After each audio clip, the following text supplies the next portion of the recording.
एक अधिकार आहे, आम्हाला व्यक्त होता आलंच पाहिजे. Right to expression, right to speech, हे सगळे आमचे मूलभूत अधिकार आहेत आणि ते मूलभूत अधिकार हे शाबित राहिले पाहिजेत म्हणून या बेड्या आहेत.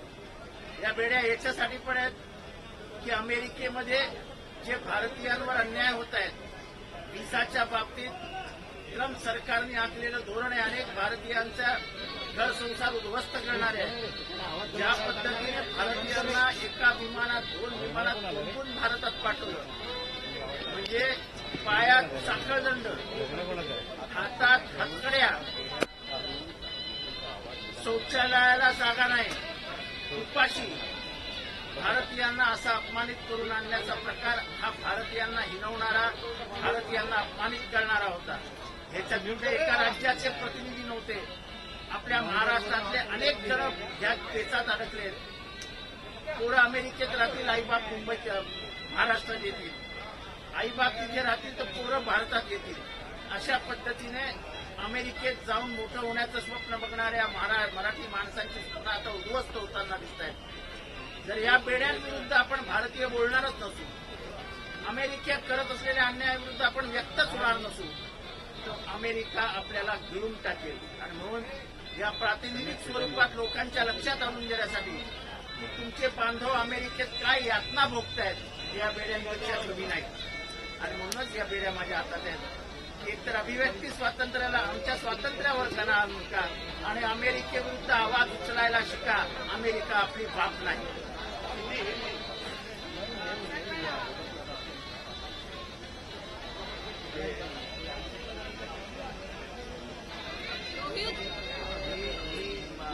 राष्ट्रवादीचा प्रतिनिधी मला वाटतं की मी दुसऱ्या विषयावर आहे, हे विषय आता काढून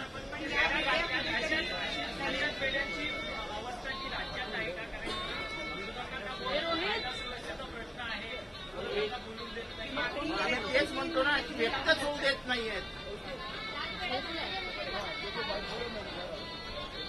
सरकार कोणाला घालायचे सरकारच्या मनावर आहे. सरकार मला नाही वाटत आणि त्यांनी खून केलेला नाही हे मी आधीपासून सांगतो.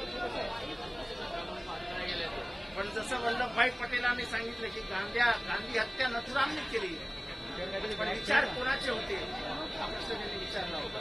तसं हत्या करण्याचा आरोप आता सिद्ध झालाय. वाल्मिक कराडच आरोपी आहे, तोच सूत्रधार आहे. आम्ही पहिल्या दिवशी बोंबलून सांगत होतो, सरकार ऐकायला तयार नव्हती. आता सीआयडी सगळं समजलं. पण तो माझा खास माणूस आहे असं कोण म्हणाल होतं? नैतिकता आहे की नाही? तुमचा खास माणूस एवढा क्रूर, निर्दयी, पाषाण हृदयी असेल तर मग करायचं काय?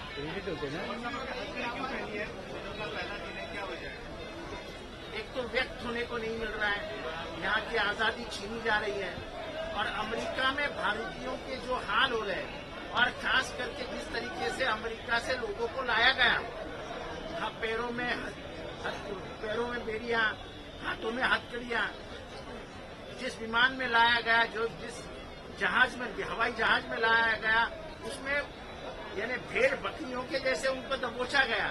मानवीय स्वतंत्रता की इतनी अवहेलना कभी नहीं हुई थी भारत में.